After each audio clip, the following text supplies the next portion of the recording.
So here it is, 3 sections.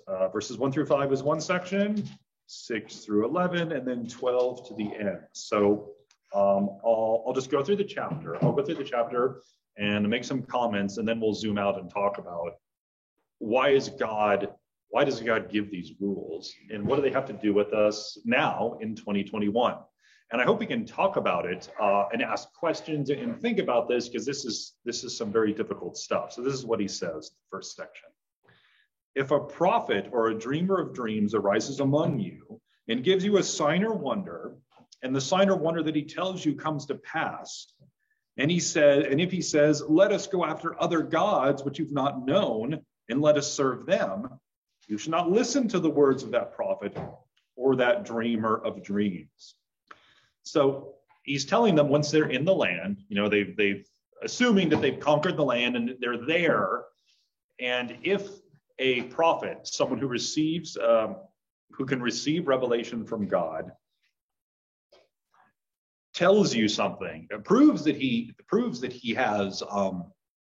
he's serious and real because he predicts something and it comes true. So now you know that this guy's not a charlatan. He's not, some TV televangelist who says, send me $20 and I'll send you a prayer shawl or something. He's a real prophet, and this guy's real. And then he says, hey, let's leave God and let's do this instead. Let's leave the true worship of God and do this or do that, or go this way or go that way. If that happens, then he says, don't listen to him. For the Lord your God is testing you to know whether you love the Lord your God with all your heart and with all your soul. So what is that about? What is that about? People carried away easily by idols. But what does that mean about the guy, the prophet himself and his motives, and God and his motives? So think about how our decisions work with God's plan in this little scenario here. Is this prophet a pawn who's being has a gun to his head, is being forced to deceive the people? Or is he like a willing agent? Willing agent. Okay. But what is God doing? What does verse 3 say about God, God's purpose? He's using this person to test them, to see if they love him. Yeah, that's the weird part. Is God just, do you get the impression that God is just piggybacking on top of this guy, or is God somehow directing this guy, or both? I mean, what is... This guy happened to do it, but God's utilizing what he's doing to sharpen his people. Sounds like they've gone astray to other gods, and this is kind of their MO. Every so often they fall into their old ways. We talked about this before, Mm-hmm. Anyways, kind of forgot what I was going to say. So he's using the prophet to not only test them, but to see where they stand with him. Because he judges the heart, and he knows. It's about idolatry, so it's about to get pretty nasty, because anytime a prophet comes forth and has a message from God, it's not going to be good. Okay. Does anyone else have any thoughts? I mean, it's interesting that Ryan's right. You get the impression the guy does he is literally trying to deceive people. I mean, he knows the truth, but he's also trying to deceive people. But then over and above that, God says, I'm testing you. I'm sending this guy to test you. I'm letting this guy test you because I want to see how much you actually love me or not, to know whether you love the Lord your God with all your heart and with all your soul. So this is really interesting because it gives us sort of a glimpse behind the curtain as to how we do what we want to do. People do what they really do want to do, but on a level above their conscious understanding, God is channeling their own evil desires to accomplish something that he wants done. And that's really strange. I mean, we can't understand it, but it helps us to understand how God rules this world. We're not puppets who are just captive to what God wants, but nor are we just totally independent, making our own decisions with God having no input or direction in what we're doing. It's also probably a big reason why the people in Israel didn't listen to Jesus, because they thought he was probably just one of these guys. That's it. What do you guys think? Jeremiah right now, and it's just like they didn't listen to him either. It's just like, Yeah, that's true. yeah, whatever.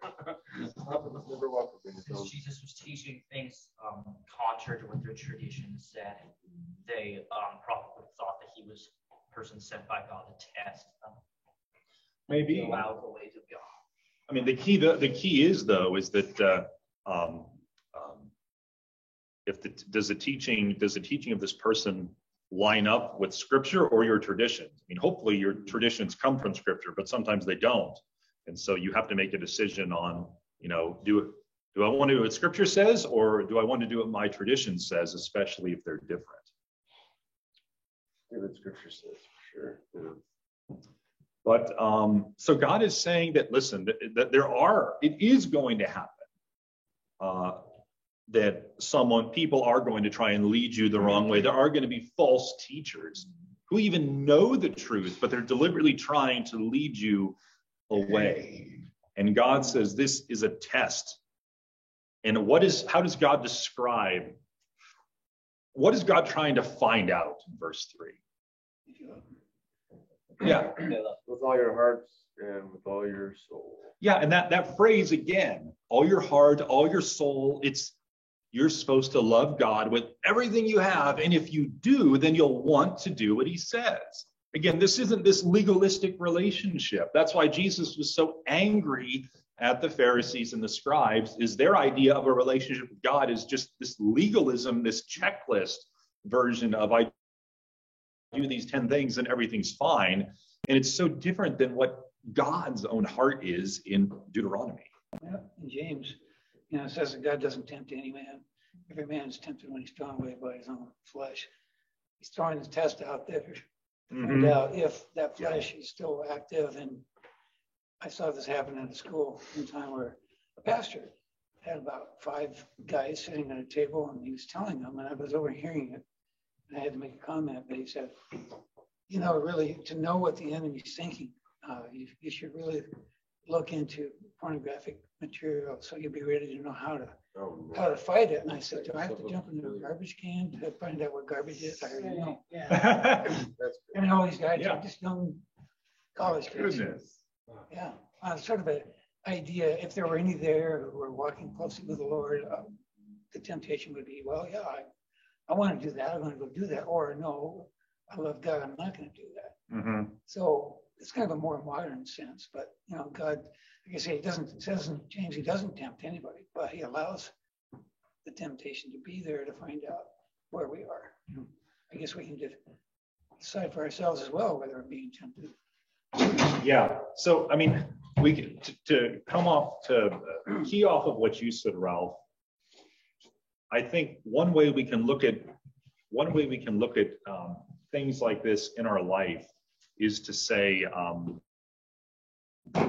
when we're faced with temptation, when we're faced with a decision where we have something that's laid before us and we have to decide whether we're going to start walking down the path toward it and be lured in, or are we going to just leave it and walk the other way? We can look at it as an opportunity for God to say, in this moment, like right now, do you love me or do you love this thing? Which one is it right now? And which road are we going to walk down? It's not saying that God is trying to lure you into disaster.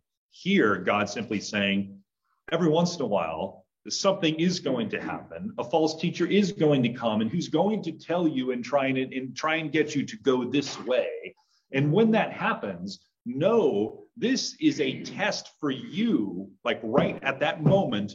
Which one are you going to choose? Who do you love more at that moment? Me or something else? I get tested too in similar way in my life with with substances. Like all of a sudden, I won't have it for a long while, and then all of a sudden it'll pop up, and there'll be nothing between me and it and God. And that's how I used to fail, was like I get tested, and then I would just fail because I wasn't strong enough or whatever. But now more lately, I've been able to go through those tests and not do it. But it seems like every 6 to 8 months I would get a test like that, and it would be, are you going to do it or you're not? How do you, how have you found that you've been able to, with God's help, not make those decisions like as much as you used to anymore, or like you used to anymore? Well, how have I found with God's help? Yeah, like how have you learned how to decide to love Him instead of loving something else over the years with your experience? I think just over time, your strength gets the more times you confront it and don't do it, the stronger you get. And it wasn't instantaneous for me. It was over time. I had to become stronger and stronger, and I failed many times to be able to get to where I'm at now. And it took over a period of 13 years. That's how long it's been since I've been attempting to quit or something, Right, yeah. So, but I had to fail a bunch of times to be able to get to where now when the temptation comes up, it's not like a big deal to me. It's like whatever. Yeah. I can take it or leave it, and I leave it now because I know it's way more trouble than it's worth. Right. Yeah. Yeah. Here, what the guy's doing is he's trying to entice the people into, idolatry. He's trying to entice the people into following after other gods, false gods. And so now we get to the hard part, right? Now we get to the difficult part where we're like, well, I don't know what to do with this today. We have verse 4, you shall walk after the Lord your God and fear him, keep his commandments and obey his voice. You shall serve him. And there's a really good phrase, hold fast to him, like grab hold of him and don't let go. Don't let go and walk 2 steps away and say, well, I can just scoot right back real quick if something happens. Hold fast to him. Keep holding fast to him. My version says cling. Yeah, cling. Yeah, that's really good. It's getting across this image of just holding on desperately. Have you ever heard that term? I don't believe in God because that's just a crutch. He is a crutch. Yeah. I need that crutch. When people say that, I say, well, you must be pretty strong, but I need a crutch. Yeah. Here's the part in verse 5, but that prophet or that dreamer of dreams shall be put to death because he's taught rebellion against the Lord your God, who brought you out of the land of Egypt and redeemed you, or bought you out of slavery, out of the house of slavery, to make you leave the way in which the Lord your God commanded you to walk. So you shall purge the evil from your midst. It's like this person is like a disease. They're trying to lead God's people to forsake him and walk away and go somewhere else, which breaks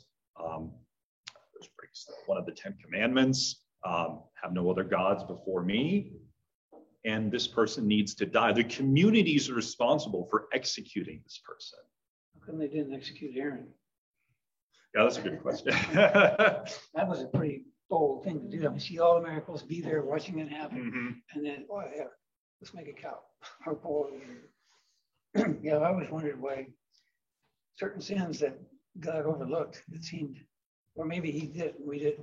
I think he left it there to hold them accountable in later years because he knew how they, would reach and fall. They would do good for so long, and then ultimately they'd return to the old ways and then do that over every 40 to 70 years. And I truly believe that's why he left those accountability tribes, as I would call them, to keep them in check, keep them in line. I don't know. That's just a thought. Well, but also when Aaron did that, the law hadn't been given yet. I mean, that was still we know God still had the same opinion of false teachers, but I mean, like the law hadn't been all laid out and they hadn't all, it hadn't come into, it was about to come into effect. He was carrying it down the mountain. He was carrying it down the mountain. Yeah. But right after the law came into effect, Aaron's sons in Leviticus 10 were struck dead because they did worship the wrong way. We don't know what they did. We just know they did something that wasn't prescribed, and God struck them dead immediately. So I think Aaron lived because the law hadn't been given yet. God hadn't yet said, these are the rules, lay them out, read them, sign that you understand them. Okay, now we're going to hold you accountable to it. You've heard the latest, there's nobody's above the law, right? You hear that a lot. But there was David, what he had done. And of course, he repented, but even at that, there are people come before a judge and say, I'm really sorry, and really repent for the evil that I've done. And says, no, but you still got to go to jail. Mm-hmm. You still have to pay that penalty. And it seemed like, in a way, he got away with it, except for his family fell apart after that. But over time, his family was a real mess. Yeah. But maybe that's the way God did it then. But it just seemed like he got away with murder, and he got away with a bunch of other stuff too. So David never tried to lead people to worship a false god, though. That's which is what we're talking about here. But yeah. So right now we read this, and I don't think many people have a problem with the idea of a false prophet being killed. We know, okay, we don't do that now. No one's going to track down the guys who sell, prayer shawls or prayer beads and try and take them out. But it probably doesn't cause a lot of, concern or alarm. But the next section makes this really real. If your brother, the son of your mother, son of your daughter, or the wife you embrace, or your friend who is as your own soul entices you secretly, saying, let us go and serve other gods, which neither you nor your fathers have known, some of the gods of the peoples who are around you, whether near you or far from you, from the one end of the earth to the other, you shall not yield to him or listen to him, nor shall your eye pity him, nor shall you spare him, nor shall you conceal him, but you shall kill him. Your hand shall be the first against him, to put him to death, and afterward the hand of all your people. Stone him to death with stones, because he sought to draw you away from the Lord your God, who brought you out of the land of Egypt, out of the house of slavery. And all Israel shall fear and never again do any such wickedness as this among you. What do you guys think about that? Does that sound harsh?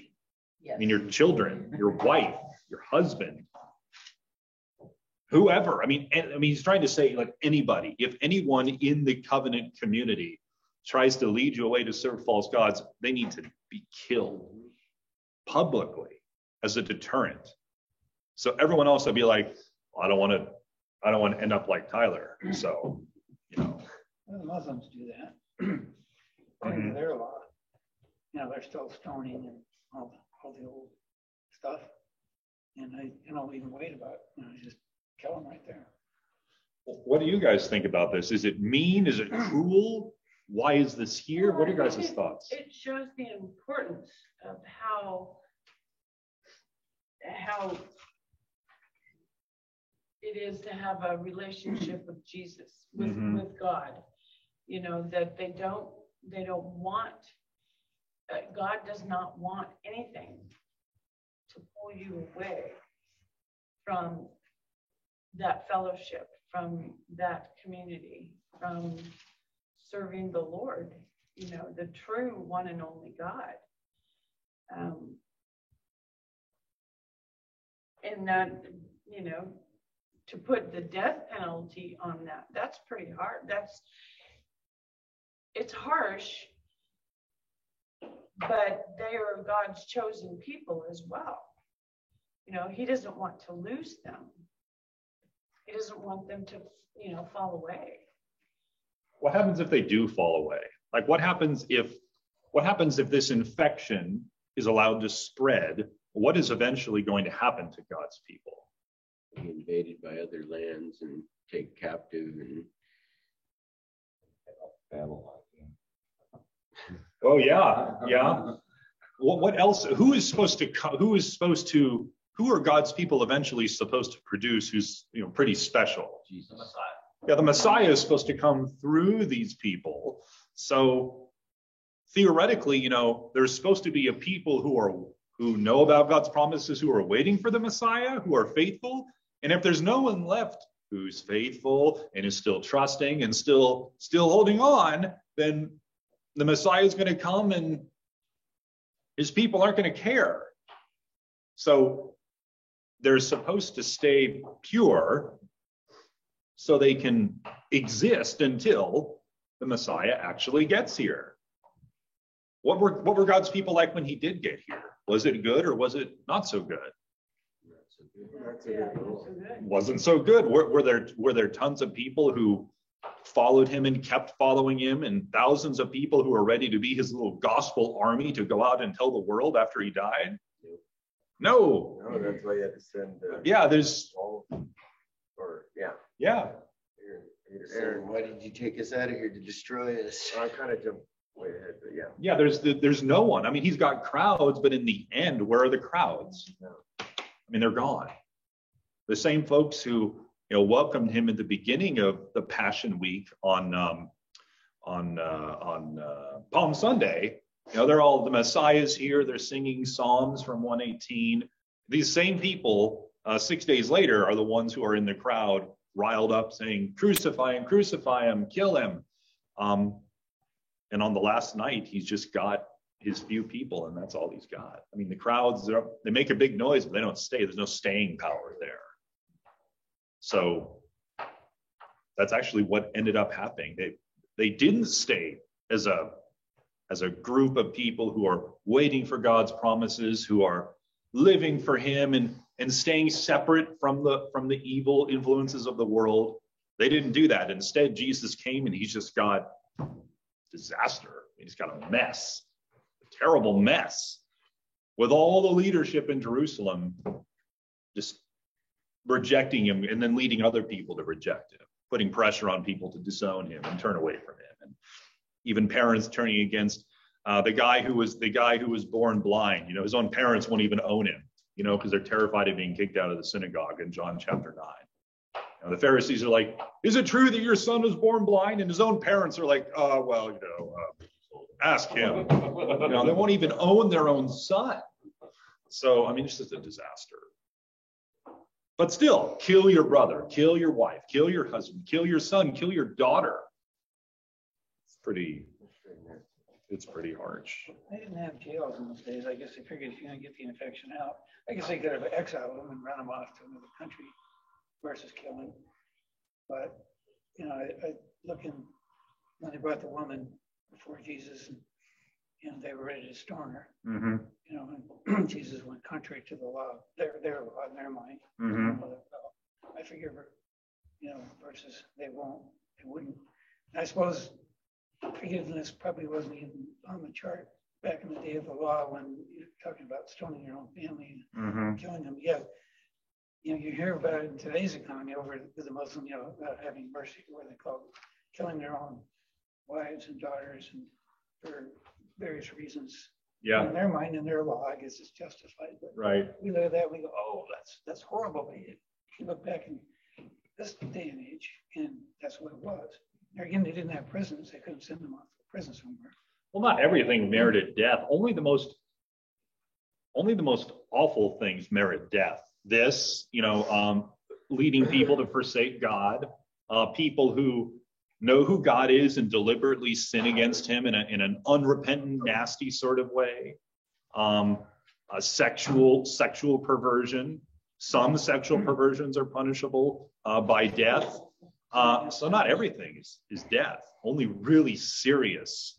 It's like now, you steal a candy bar, you're not put to death. You kill someone, you might be put to death. I mean, there's a scale here that we recognize, and God has a scale as well. Well, it wasn't in the law that children could be put to death if they rebel against their parents.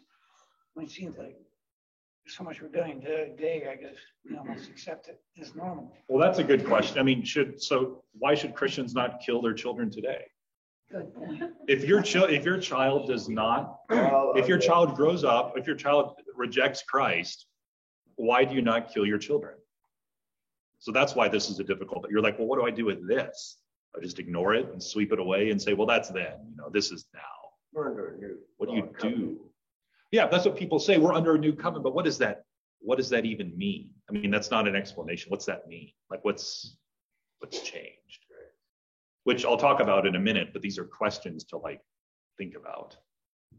Or if anyone has thoughts, we can chat about them now, but I will like try and wrap my arms around an answer at the end. But that's the kind of thing that makes Deuteronomy difficult, that makes the old covenant law difficult. You're like, well, should I kill my children?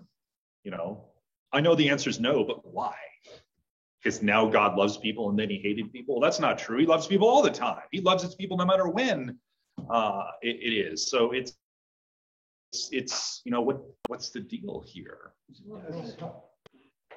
Tyler, one issue is that there's always the possibility that they'll come to Christ. Yeah. That's true. And even, well, think about That's this. now. What about then?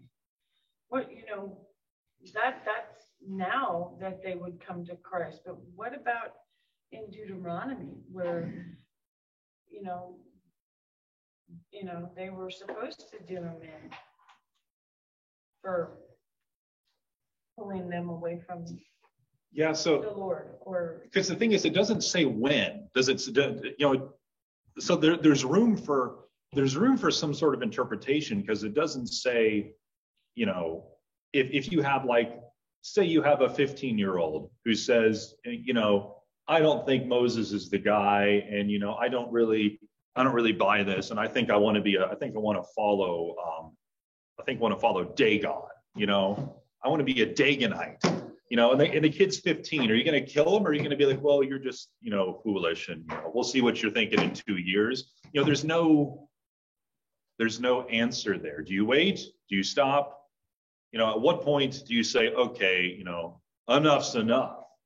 Doesn't say. What about in 6 when it says entice you secretly, Mm-hmm. and secretly invite you, turn from what you're doing, come do what I'm doing. Yeah. Isn't that like another level deeper of Yeah. It is. I mean, this is someone who's like deliberately trying to secretly lure people away secret because he knows he shouldn't do it, which means he really knows what he's doing. This is like some next level betrayal going on here. So yeah, you're right. This isn't just, I don't know if I believe that. This is someone who says, hey, come with me and let's walk away from this thing. And then let's get other people to come with us, sort of thing. And he talks about no pity, no concealment. Don't hide it. Don't pretend it's not there. It must be dealt with now. So, The test that he gave too wasn't that God didn't know already. He already knew before the test came. The test really is for you to decide, to see, where you're going to walk away. Maybe later you'll say, wow, that was stupid. I walked away. But, like God, I'm going to test that guy to see what God already knows. yeah, It's not like he does. Yeah. I go to him. So really the point, I guess, is that we know that we see it sometime. Do you think that the Israelites did this? Or do you think they pretty much ignored it for the most part? Killing their children. Yeah, if there's someone in your family who's leading you to betray God, they need to be taken out. They mostly ignored it. I mean, look where they get down. They kind of get farther and farther. They scream out to God, but they didn't really mean it. Only when they're, oh, good, my crops aren't getting watered. I need rain, and after rain, Yeah. it wasn't really true. Well, like someone who doesn't care anything about God until they need a job or they have a bad health situation. Now all of a sudden, it doesn't mean that, it doesn't mean that the person really hates God. Maybe this is the impetus they need to become serious now. But still, it's the sort of, think about all the kings whose sons followed them. Think of Hezekiah. Think of Hezekiah. His son was Manasseh, who was just the worst. Just the worst. Do you think Hezekiah, who was a good king, do you think he didn't know that his son was a loser? Oh, he knew it. I mean, do you think he didn't know that his son hated God and was going to lead people to Manasseh's the one that made God say, you know what, I'm done. I'm done. Even when Josiah took over down the road and repented, God said, that's really nice, but I can't get over Manasseh. So I'll wait till you die, then I'll destroy this country. You know? Well, it wasn't just Manasseh, it was the attitude of the whole people. Yes.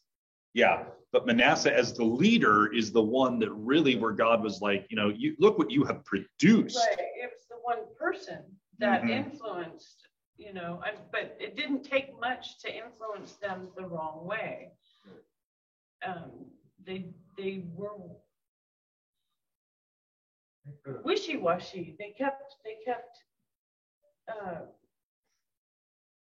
falling away, following other gods. Yeah.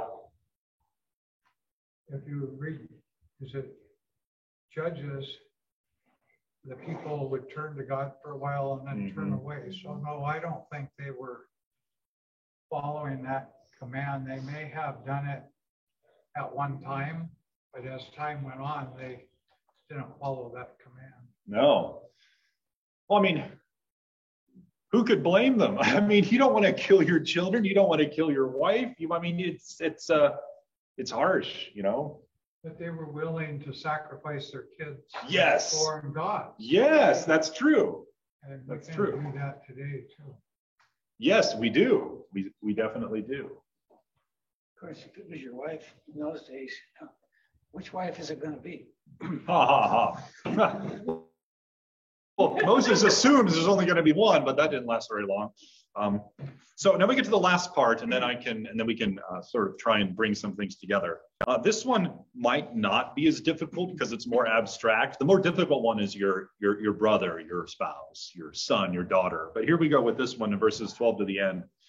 If you hear in one of your cities, which the Lord is giving you to dwell there, that certain worthless fellows have gone out among you and have drawn away the inhabitants of their city, saying, let's go and serve other gods which you have not known, then you shall inquire and make search and ask diligently. So, you know, they're spread all over, you know, and you hear that Tumwater has just lost it, you know, that they've gone off the deep end in Tumwater. Well, make sure you find out and ask questions. Don't just rely on Facebook rumors, you know, find out if this is actually true. And if it is true, behold, if it be true and certain that such an abomination has been done among you, you shall surely put the inhabitants of that city to the sword, so everyone dies, devoting it to destruction, all who are in it, and its cattle, which is odd. You're not even in cattle need, everything just needs to be vaporized with the edge of the sword.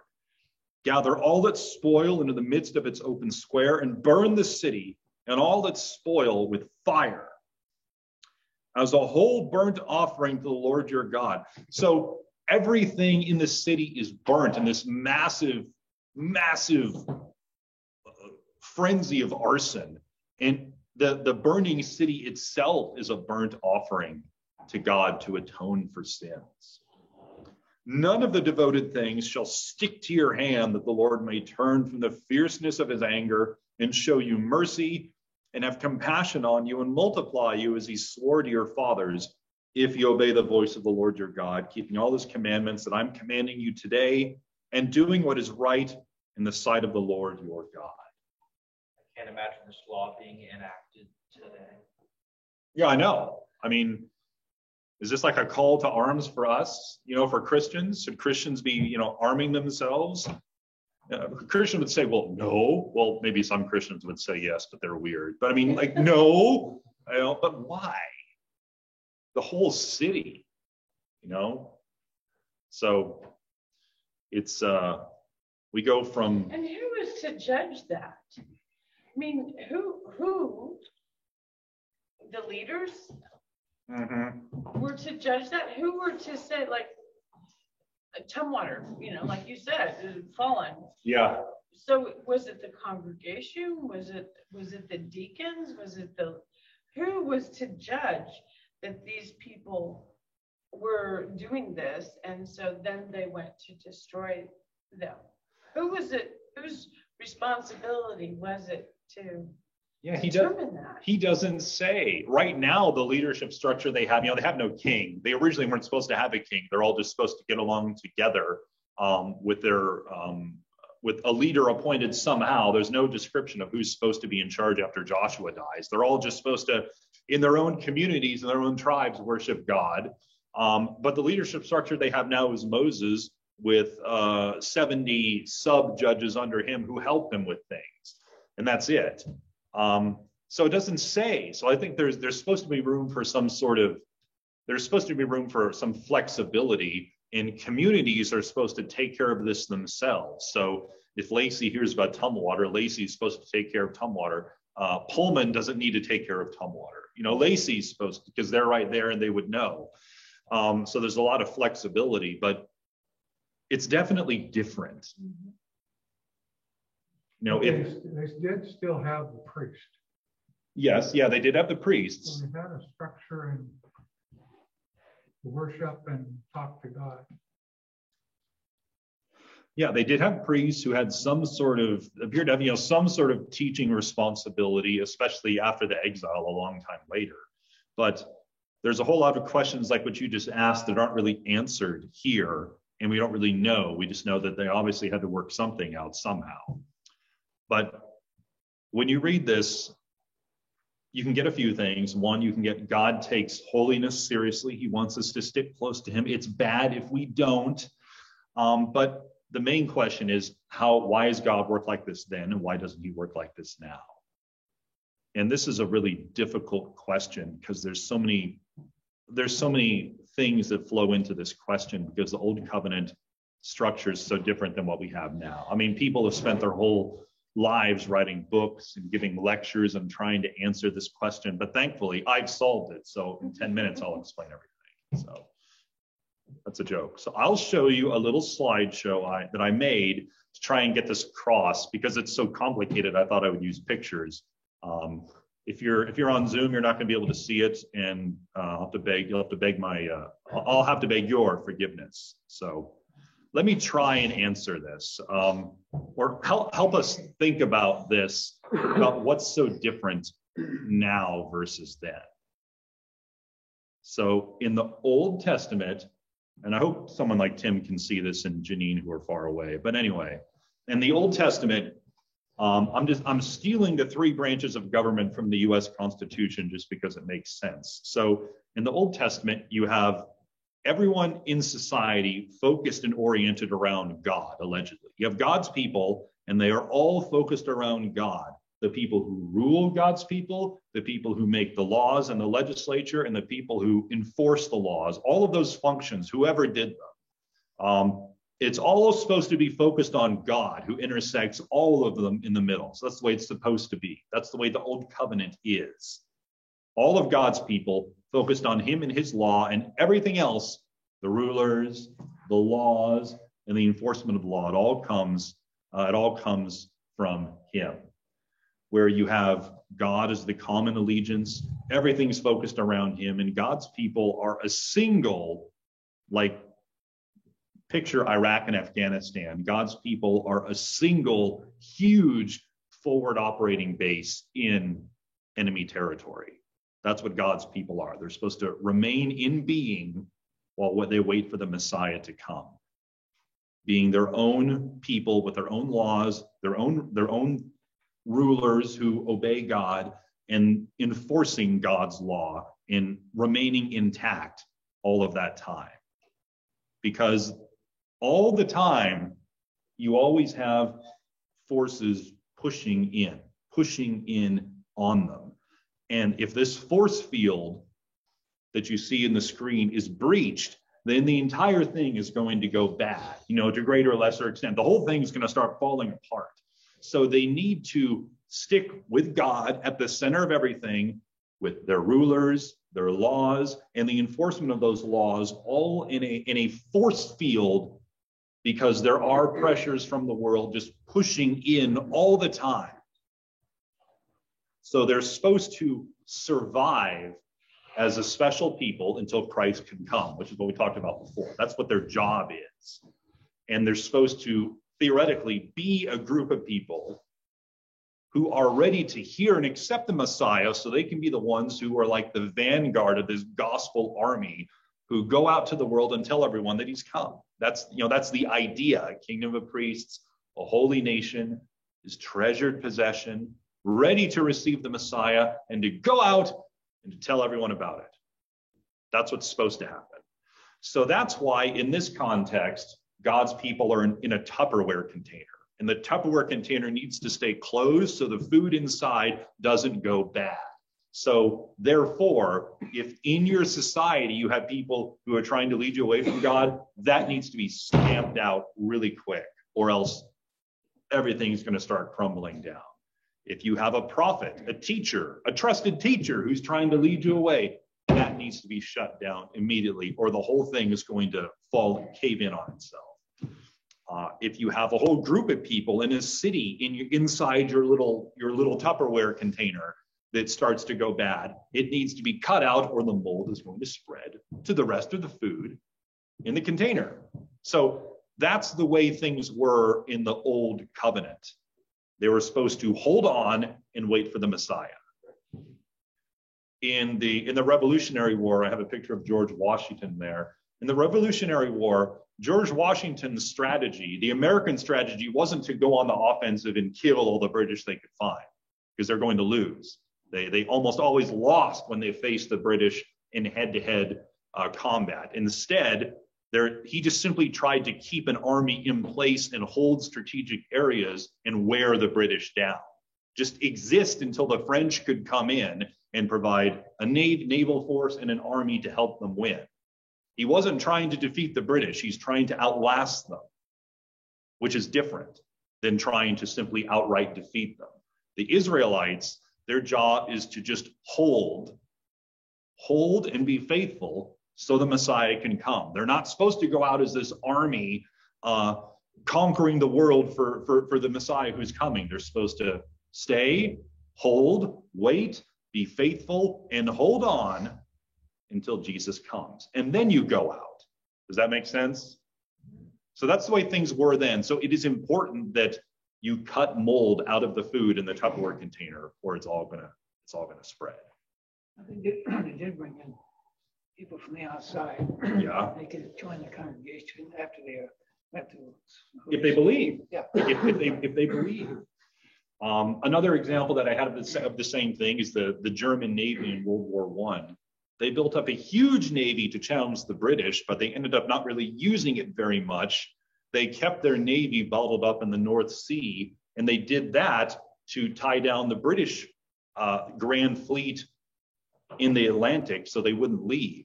The German Navy strategy was just to maintain its fleet as a threat and a hold in their area, so the British fleet wouldn't feel comfortable enough to send their ships far away from the home islands, from Britain, because they're worried about the Germans. So the German Navy just sort of hung out in the North Sea and didn't really do very much. But the fact that they were always there was a threat. It was just, they were just trying to hold on and exist, and not to actually go out and defeat the British in naval combat. They're just trying to maintain and hold on.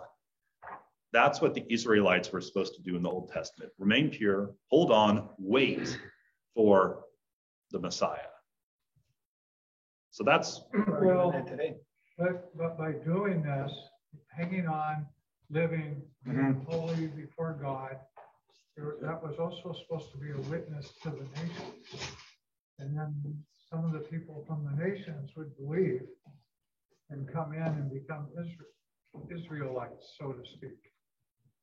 Yeah, but they didn't have, that's true. What I'm saying is there wasn't as much of an evangelistic focus as there is now. You do see Jonah going to Nineveh. You do see God welcoming people who come in, but you don't see this full-throated, your job is to go and go all over the world and tell people. There wasn't that nearly like there is now. So I think there was evangelism. It just wasn't the same. It wasn't nearly the same as what Jesus emphasized, where his whole ministry was training people to go out everywhere and give the message.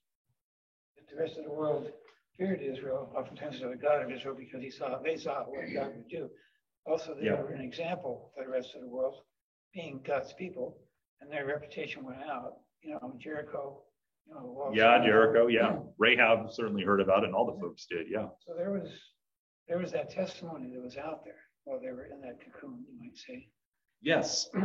I'm not saying that you're not supposed to. I mean, obviously, Israel accepted people all the time, but there wasn't an impetus on go out and get people to come in like there is now. It's generalization, but I think you can generally sum it up by saying their job was to be faithful and hold until Jesus could come.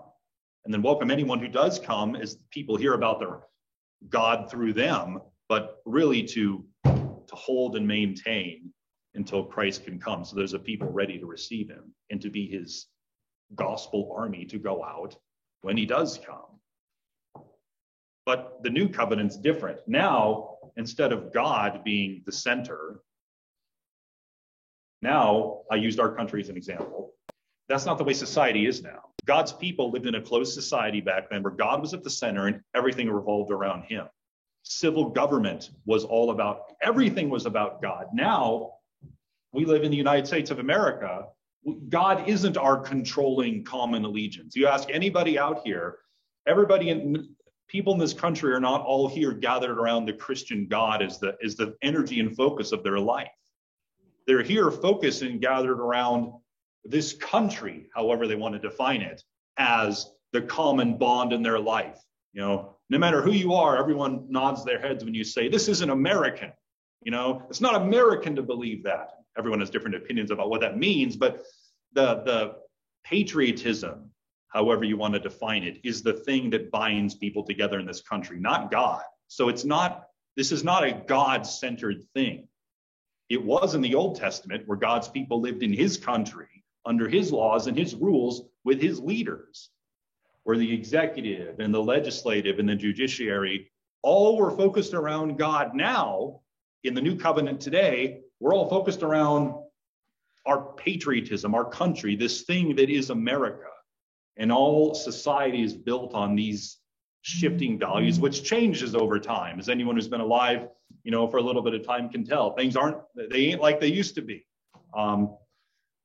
Didn't it start out that way, that America wanted to, because we have in God we trust and all this. Well, that's only been since the mid-50s. Okay. Yeah. So, but didn't America start out that way because they didn't like, well, I mean, there's other reasons, but. Yeah, it's really complicated. I think it's a lot. I think it's really, really complicated. But I don't think America started out. The country, the Pilgrims were different than the country that was formed in 1776 with the Declaration. But I mean, I don't think America as a country. I know America as a country was not formed to be to be Old Testament Israel. That's not why it was formed. John Winthrop might have wanted it to be that way when he came over on the Mayflower, but that didn't last very long. So today, God's people now, instead of being one big forward operating base in enemy territory, God's people are scattered everywhere in these little tiny outposts all over the world, little churches all over the place. Here in Bangladesh, there's no central one big, huge area where all of God's people sit and hold and wait in the Tupperware container. Now God's people are just scattered everywhere. And we exist in this world like oil and vinegar, where they're there in the plate together on the screen, but they do not mix. They won't mix. They coexist, but uneasily. They don't mix, and they're not supposed to mix. So our relationship with the world is really different than it was in the Old Testament, when you could have a ruler who has a law that says if you try and entice people to follow God, he needs to be destroyed, and then a judiciary who enforces it. That doesn't exist anymore because the structure of our life is completely different. Now we live in a world based on totally different values where we live in the world, but we are not the world. We just happen to live here, like the oil and vinegar illustration on your screen. So things are just very different. Our job is to energetically push the gospel out to the world, to live in community, and to worship God through Jesus in gratitude. Instead of just holding on and waiting for Jesus, our job is to go out and form essentially like an insurgency and get people to join our movement in every country in the entire world. Every country in the world. An insurgency movement is where the reigning power seems like it's in charge and seems much stronger and might outwardly be a lot stronger, but is worn down and defeated over time by the insurgents who actually are stronger, are more committed, and are more passionate about their beliefs than the powers that be. And eventually, oftentimes, they end up winning because they outlast them and sort of populate from within to the point where they can't be denied any longer.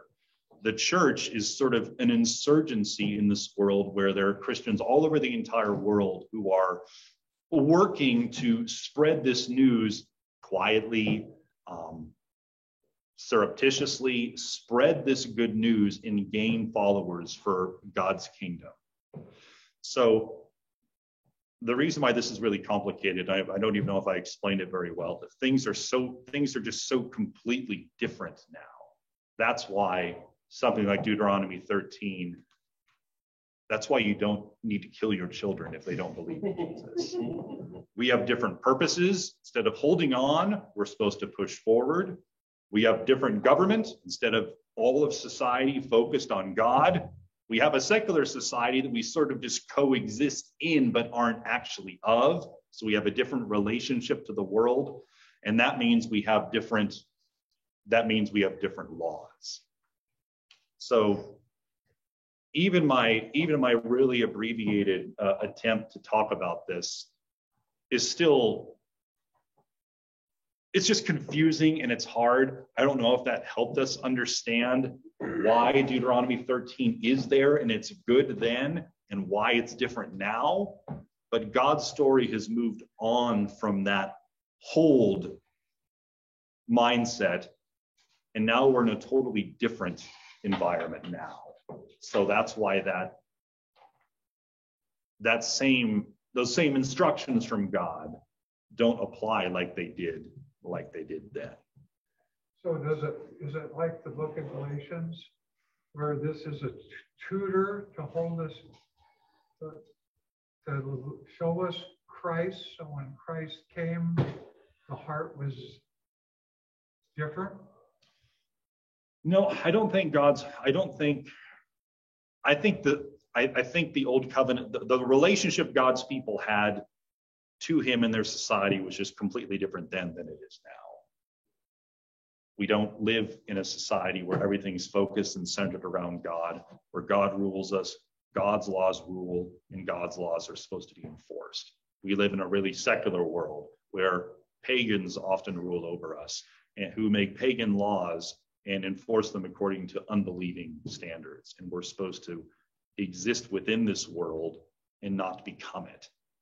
So because we don't live in God's kingdom, we don't live in God's kingdom here on earth, we don't enforce laws where we execute our children for not believing in the gospel.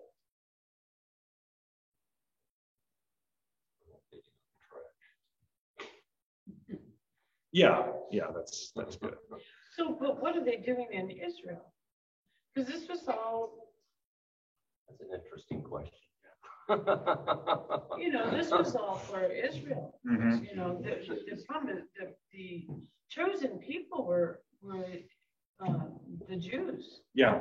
So what are they doing? How does this apply to them? I mean, talk about complicated. Today? Well, it doesn't, because it's all been, Israelites are supposed to believe that Jesus is their Messiah. And they don't even do that.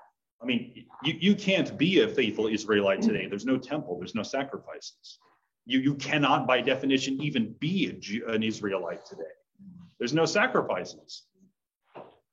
They've made ways to get around that and live without it because it's just been a reality since 70 AD, but you can't possibly be a faithful Israelite now. I don't know what a faithful Orthodox Jews would even do, how they can reconcile I'm a faithful Jewish person when I can't even worship. You can't have your sins atoned for. Right. I mean, you need to bring a sacrifice to atone for your sins. There needs to be a high priest.